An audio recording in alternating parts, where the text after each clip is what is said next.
Hello everyone, मैं हूँ शालिनी और आज आप लोगों के लिए मैं एक 25 साल पुरानी एक ऐसी घटना लेकर के आई हूँ जो कि दिल्ली के उपहार थिएटर में घटी थी।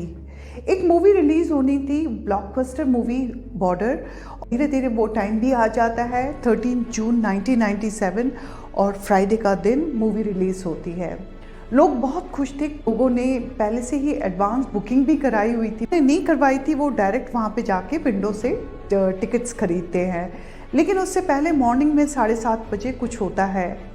जो ट्रांसफार्मर ग्राउंड फ्लोर में रखे थे उसमें आग लग जाती है, क्योंकि ट्रांसफार्मर्स की जो रखे हुए थे उनकी कंडीशन बहुत ज़्यादा बुरी थी और उसकी मेंटेनेंस की तरफ तो कभी ध्यान दिया ही नहीं गया था। और जब आग लगती है पहली बार तो जो मैनेजर थे वहाँ के वो बहुत घबरा जाते हैं, क्योंकि इस मूवी के लिए उन्होंने बालकनी में 57 सीट्स एक्स्ट्रा लगाई और शो को कैंसिल करने का मतलब है बहुत भारी वो नुकसान। किसी तरीके से उस आग को बुझा दिया जाता है। जो टेक्नीशियन होते हैं वो आग को बुझा तो देते हैं, लेकिन ट्रांसफार्मर को वो भेजते नहीं है रिपेयर के लिए, क्योंकि उसके लिए 1 से 2 दिन तो लगते ही हैं। इसी तरीके से जो वहाँ पे इतने सारे केबल्स रखी हुई थी और बहुत भीड़ भाड़ थी, और यहाँ तक कि जो ट्रांसफार्मर के केबल्स थी इतनी पुरानी होने की वजह से आपस में चिपक जाती हैं और उसी वजह से आग लगती है। उनको अलग कर करके किसी तरीके से जुगाड़ किया जाता है और उसको ठीक कर दिया जाता है। फिर मॉर्निंग शो का टाइम आ जाता है। बहुत लोग थे उस वक्त, पूरा हॉल खचाखच भरा हुआ था। मूवी खत्म होती है, लोग निकलते हैं, अब मैटनी शो का टाइम शुरू हो जाता है। यहाँ पे उसके लिए भी पूरा हाउसफुल था। उस मूवी को देखने के लिए लोग बहुत ही बुरी तरीके से बेकरार थे। लोग अपनी अपनी जगह में बैठ जाते हैं, लेकिन इसमें एक प्रॉब्लम थी। जहाँ पे एक्स्ट्रा सीट्स लगाई थी बैल्कनी के पास, वो जो रास्ता था उसको बिल्कुल बंद कर दिया जाता है, क्योंकि एक ही जगह बनाई हुई थी कि वहीं से लोग जा सकते हैं। अब मूवी शुरू हो जाती है, लोग सीटियां बजा रहे हैं, बहुत खुश हैं। और जब मूवी चलती जाती है, अचानक ही कुछ टाइम के बाद हॉल के अंदर धुआं आना शुरू हो जाता है। लोगों को लगता है कि शायद कोई ये स्पेशल इफेक्ट दिया हुआ है इस मूवी के चक्कर में, लेकिन ऐसा नहीं था, क्योंकि वो धुआं कुछ और ही कहानी बता रहा था।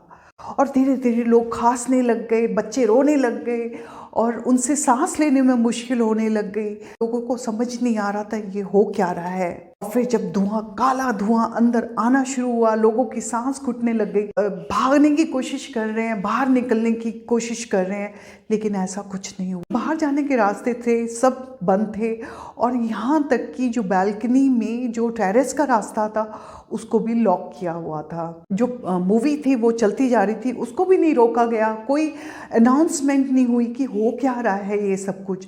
लेकिन हाँ, लोगों ने सुना कि बाहर से खूब चिल्लाने की आवाज़ आ रही है। वो भाग रहे हैं, इधर उधर भागने की कोशिश कर रहे हैं। फिर बच्चे, छोटे छोटे बच्चे चिल्ला रहे हैं, उनको बहुत मुश्किल हो रही है। और फिर अचानक फाइनली उन लोगों को पता चलता है कि हॉल में आग लग गई है, और ये आग उसी ट्रांसफार्मर की वजह से लगी थी, क्योंकि कुछ टाइम के लिए उन्होंने जुगाड़ कर करके उसको जो ठीक किया था, कुछ टाइम के बाद वो भी काम ना आया। और फिर वापस उसमें जब आग लगी तो आग धीरे धीरे ग्राउंड फ्लोर से होती हुई सब जगह फैलनी शुरू हो जाती है।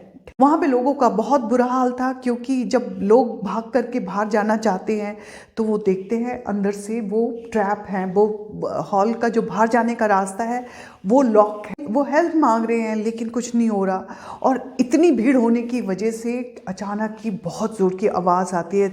लग रहा है जैसे कि लोग एक साथ सीढ़ियों से गिर गए हैं। और ग्राउंड फ्लोर का एक डोर खुला हुआ था, जिसकी वजह से लोग वहाँ से निकल पाए। कुछ ऐसे भी थे जो कि नहीं निकल पाए, वो उनको दम घुट रहा था उन लोगों का, और यहाँ तक कि कुछ लोग तो वहीं पे गिर गए थे, बेहोश हो गए थे। बालकनी में तो भगदड़ मची हुई थी और वो लोग एक दूसरे के ऊपर गिर गए थे, जो नीचे दब गए थे, कुछ लोग जो कि मर भी गए थे उनमें से। और कुछ लोग ऐसे भी थे बचने के लिए, जब वॉशरूम में जाते हैं उनको लगता है शायद वो वहाँ पे बच पाएंगे, लेकिन ऐसा कुछ नहीं हुआ, क्योंकि जो स्मोक था वहाँ पे इतना ज़्यादा था जिसकी वजह से उनका दम घुट कर गए, वो लोग वहीं मर गए। फिर इतनी भगदड़ होने की वजह से काफ़ी सारे लोग घायल हो गए, काफ़ी बच्चे भी मर गए उसमें। अंदर बहुत ज़्यादा शोर था, लोग अब बचने के लिए चिल्ला रहे थे, रो रहे थे। वहाँ पे और यहाँ तक की मूवी चलती जा रही है पर्दे के ऊपर, किसी को कुछ नहीं पता चल रहा, चारों तरफ अंधेरा ही अंधेरा है।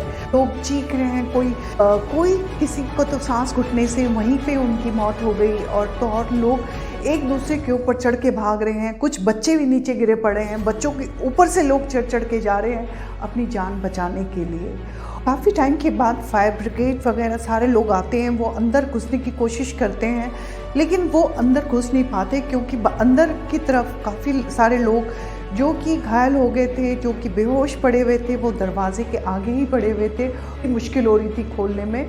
किसी तरीके से जब खोला जाता है डोर और वहाँ पे जाकर के देखते हैं कि लोग एक दूसरे के ऊपर गिरे हुए हैं, बेहोश पड़े हैं, जगह जगह लाश पड़ी हुई है, और यहाँ तक कि छोटे छोटे बच्चे भी वो भी फर्श के ऊपर पड़े हुए हैं। भी नहीं पता चल रहा कि कौन जिंदा है और कौन मरा हुआ है।